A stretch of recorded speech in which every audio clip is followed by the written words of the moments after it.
Good morning সবাইকে। তো আজকের ব্লগটা এখন শুরু করলাম। মেয়ে তো এখন আবার ডান্সের ক্লাসে চলে গেছে।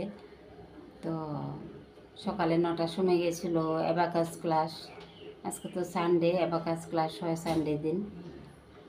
তো সকাল 9টায় গিয়ে 11:30টায় এসছে মেয়ে। এসে আবার একটু রেস্ট করলো, ফ্রেশ হয়ে রেস্ট করলো, রেস্ট করে আবার একটু খেলো, রুটি তরকারি খেলো। খেয়ে এখন আবার চলে গেছে ডান্সের ক্লাসে। ওর পাপাই নিয়ে গেছে, ওর পাপারও আজকে ছুটি, কালকে আবার ডিউটি অফিস আছে।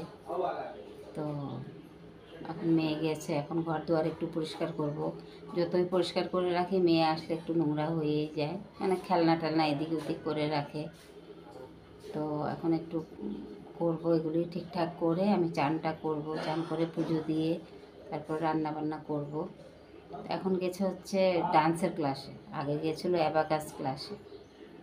তো প্লিজ তোমরা যারা দেখবে, মানে যারা দেখছো, সাবস্ক্রাইব করছো, লাইক করছো, কমেন্টও করছো, দুবার আর কেউ এসে আর আমার ভিডিওতে ঢুকছো না। তো প্লিজ তোমরা একটু আমার ভিডিওটা দেখো। আমি তো তোমাদের অনেক ভিডিও দেখে থাকি, মানে আমি চালিয়ে রেখেও শুনতে থাকি, মানে কাজ তো করতেই হবে, বসে থেকে তো আর পারি না দেখতে। তো শুনতে থাকি, কাজ করি। আর তোমাদের আমি লাইক কমেন্ট, আর যারা নতুন আসো তাদেরকে আমি সাবস্ক্রাইব করে দিই। প্লিজ তোমরা আমার একটু পাশে থাকো, আমাকে একটু সাপোর্ট করো। তো আবার পরে কথা বলছি। করতে যাব বলে চান করতে যাওয়া আর হলো না মানে এখন যাব আর কি, অনেক দেরি হয়ে গেল। ঘরটা একটু পরিষ্কার করলাম, মুছে দিলাম একটু, মুছে তারপরে ওর পাপা আবার এখানে জিনিস এনে রেখে গেছে। অ্যাবাকাস ক্লাস গেছিলো, আসার সময় বাজার হয়ে এসেছে। তো আজকে তো আমাদের এখানে বাজার, সানডে বাজার। তো বাজার থেকে কি আনলো, একটু বেশি কিছু আনেনি। আমি আবার যাব বিকেলবেলা, বিকেলে গিয়ে আনবো। তো দেখাচ্ছি কি এনেছে। এই যে দেখো, এখানে এনেছে কমলা লেবু। এই যে 1 কেজি 1.5 কেজি হবে এখানে কমলা লেবু। এখানে এনেছে পেয়ারা, এই যে পেয়ারা এনেছে। আর এখানে আলু এনেছে, আলু অল্পই আনতে বলেছি। আলু খেতেও চায় না, রান্না করলে বেছে বেছে আলু ফেলে দেয়। তো এখানে 1.5 কিলো আলু, 1 কেজি 500 আলু। পেঁয়াজ আছে, অনেক পেঁয়াজ আনা হয়নি। আর এনেছে মিষ্টি কুমড়ো, যেটা খেলে খারাপ হবে, সেটাই পেটের প্রবলেম হয়ে যায় এসব খেলে। তো এই এখন আনা হয়েছে। শাক, অনেক শাক আছে ঘরে, আজকে আর শাক আনবো না। বুধবারের শাক এনেছি, এখনও খাওয়া হয়নি বুধবারের শাক। 2 ভাগে করে শাক রাখা আছে ফ্রিজের মধ্যে। তো বিকেলবেলা যাব, গিয়ে আরও কিছু টুকটাক আনবো আমি। তো এই হচ্ছে আমার সকালের বাজার। আবার বিকেলে গিয়ে কি করব আবার দেখাবো। তো মেয়ে তো এখনও আসেনি ডান্সের থেকে, মেয়ে চলে আসবে, মেয়ের জন্য গরম জল করে রাখতে হবে। এখানে চালটাও রেখে দিলাম, এসে ভাতটা বসিয়ে দেব। তারপরে কি করব দেখি, আবার পরে দেখা হচ্ছে। এই যে মূলো এনেছিলাম, মূলো এখন কুচিয়ে কেটে নিয়েছি, ধুয়ে পরিষ্কারও করে নিয়েছি, কাঁচা লঙ্কা দিয়ে রেখেছি। একটু জলটা ভাপ দিয়ে ফেলে দেব। সকালে তো ওর পাপা গেছিলো বাজারে, একটু বাজার নিয়ে এসেছে, আবার আমি এখন গিয়ে আনলাম একটু। তো মূলো এনেছিলাম, মূলো এই যে মূলো কেটে খোসাটা ছাড়িয়ে ছুলে তারপর কুচু করে কেটে নিয়েছি। এটা এখন ভাজবো, কালো জিরে ফোড়ন দিয়ে ভাজবো। তো কাঁচা লঙ্কা, ধনে পাতা দেবো, ধনে পাতাটা ভাজতে হবে। ধনে পাতাও নিয়ে এসেছি, এই যে আরও আছে। তো এটা এখন বসাবো কড়াইতে, আগে একটু ভাপ দিয়ে নিই তারপরে বসাবো। এই যে দেখো মূলোটা বসিয়ে দিয়েছি, একটু গরম জলে ভাপ দেব। জলটা বেশি হয়ে গেছে, মানে জলটা কমাতে হবে, একটু কমিয়ে দেবো জলটা। একটু সময় 5 মিনিটের মতো ভাপ দেব, তারপরে এটা জলটা ছেঁকে ভাজা বসাবো। এই যে এখানে কড়াটা বসিয়ে দিয়েছি, এখন দিয়ে দেব কালো জিরে, আর এই যে দেখো এখানে ভাত দিয়েছিলাম, মূলোটা লঙ্কাগুলিও সেদ্ধ হয়ে গেছে। এগুলি পরে কেটে দিতে হবে, খুন্তিটা দিয়ে কাটবো, হাতে চিপলে জ্বালা করবে হয়তো। তো এইভাবে এখন দিয়ে দেবো মূলোটা।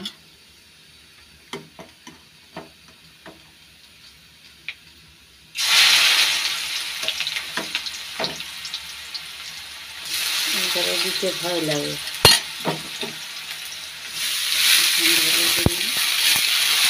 এটার মধ্যে সেদ্ধ করেছিলাম, জলটা ফেলে দিয়েছি। আর এই যে লঙ্কাগুলি এখন খুন্তিটা দিয়ে ভেঙে দেবো।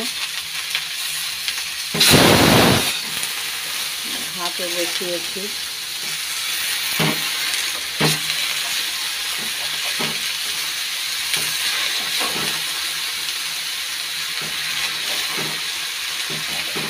লঙ্কাটা কেটে কেটে দিয়েছি খুন্তিটা দিয়ে। এখন দিয়ে দেবো হলুদ আর নুন, এই যে একসাথে রাখার হলুদ নুন। ভাতটা হয়ে গেছে, এই যে এখানে আমিও ভাজা করলাম। দেখলাম বাজারে মাছ পাবো নাকি, মাছ আর পেলাম না। বাজারে বসেছে কিন্তু মাছ নেই, মাছ সকালেই ছিল, এখন মাছ নেই, শেষ হয়ে গেছে, উঠে গেছে মাছওয়ালা। কিছুই নেই বাজারে, মাছ বাজারে এখানে অন্ধকার একদম, সব উঠে চলে গেছে। কোনো ব্যাপার নেই, কালকেও খেয়েছি মাছ, পরশু দিনও খেয়েছি, কালকে আবার মাংসও ছিল, অনেকে আবার মাংস খাই না। তো এখনও রয়েছে মাংস রান্না, ওদের মেয়েও খাবে না, মেয়ে বলছে দুধ ভাত খাবে, তো ওর পাপা খেয়েও আবার মাংস থেকে যাবে। এই যে দেখো এখানে আছে পাবদা মাছ, এটা আমার হয়ে যাবে। এখানে আছে মাংস, ওর পাপা খাবেও না সবটা, তো এই হচ্ছে। আর এখন এই মূলোটা ভাজবো, ভাত হয়ে গেছে, তো হতে থাকা ভাজাটা কড়াই আবার দেখাচ্ছি। এই যে দেখো মূলো ভাজিটা হয়ে গেছে, একদম লাল লাল করে ভাজা করে নিয়েছি। আর এখন দিয়ে দেবো ধনে পাতা, যে ধনে পাতা কেটে নিয়েছিলাম, ধনে পাতাটা দিয়ে দিলাম, মিক্স করে দেখাচ্ছি।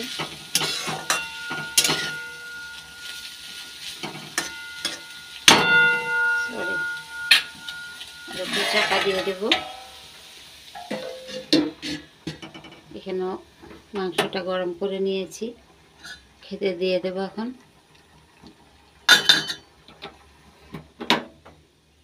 ভাতটা হয়ে গেছে, ভাতটা বেড়ে নেব।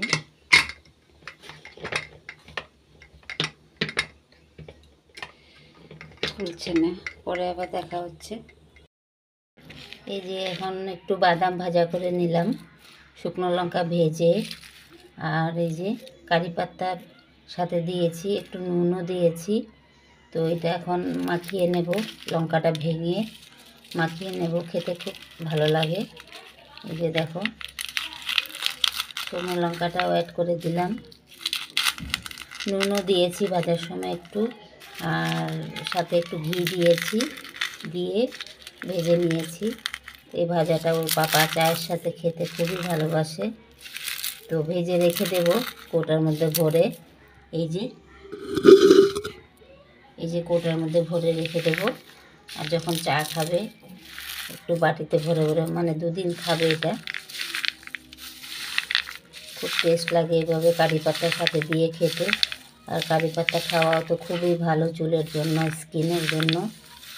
তো আমি সব কিছুতেই মানে যতটুকু পারি কারি পাতাটা ব্যবহার করি।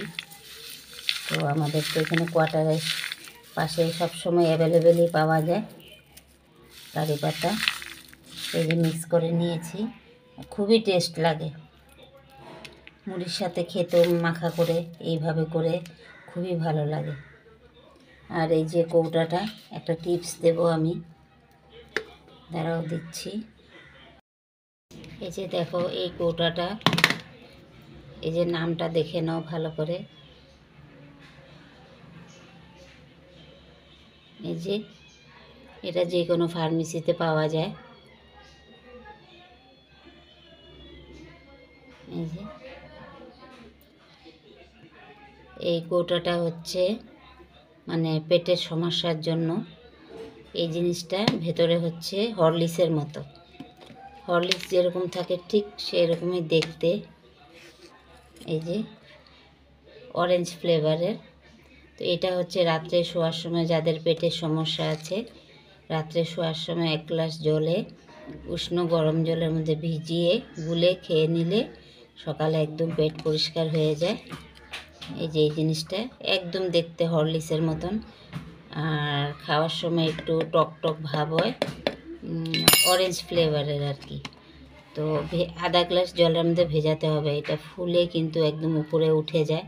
যখন জিনিসটা ফুলে উঠে বসে যাবে তখন আবার গরম জল মিক্স করে 1 গ্লাস ভর্তি গরম জলে এটা গুলে মানে 1 চামচ আর অর্ধেক গুলতে হবে। তো এই জিনিসটা গুলে খেয়ে নিলে সকালে একদম পেট পরিষ্কার হয়ে যাবে, কোনো গ্যাস হয় না, মানে সারা দিন একদম শরীর ফ্রি হয়ে থাকে। এটার কোনো সাইড ইফেক্ট নেই। এটা হচ্ছে আয়ুর্বেদিকের, কোনো সাইড ইফেক্ট নেই, কোনো কিচ্ছু নেই। আজকে আমি 4 বছর ধরে খাচ্ছি, কোনো সাইড ইফেক্ট নেই এটাতে, পেট পরিষ্কার হয়ে যায় একদম। তো ভিডিওটা তো শেষ করতে হবে। চান টান করে রান্নাবান্না করে মা মেয়েতে খেয়ে নিলাম। তো আমাদের আজকে ঘরে একটা ঘটনা ঘটলো। যাদের যাদের ঘরে ওয়াশিং মেশিন আছে তাদের ঘরে দেখবা যে যাতে ওয়াশিং মেশিনের তলা দিয়ে ইঁদুর না ঢুকে যায়। ইঁদুর ঢুকলে কিন্তু সব কিছু নষ্ট করে দেয়। তো আমার ঘরেও ঠিক তাই হয়েছে। তো ওটাও ভিডিও করে রেখেছি, আমি কালকে দেখাবো ইঁদুর ঢুকে কি করেছে আমাদের। তো তার জন্য ভিডিওটাও আজকে অনেকটাই দেরি হয়ে গেছে, এত ঠান্ডা, ওরা কাজ করছে এখনও। তো কালকের ভিডিওতে দেখতে পারবে আমার ওয়াশিং মেশিনে কি হয়েছে ইঁদুরে। এত বড় মানে এত বড় হিংমতলা ইঁদুরে আমার 1 বছর হয়নি ওয়াশিং মেশিন ভেতরে ঢুকে একদম কারাকাণ্ড করে দিয়েছে। তো কালকে দেব কি করেছে ইঁদুরে। তো আমার ভিডিওটা যদি দেখে ভালো লেগে থাকে লাইক সাবস্ক্রাইব করে দিও, যারা নতুন দেখবে একটু প্লিজ সাবস্ক্রাইব করো। হ্যাঁ তুমি বলো। বেল আইকন দাবা দেনা বলছে আমার মেয়ে। তো এখানেই রাখছি আমি এখন ভিডিওটা।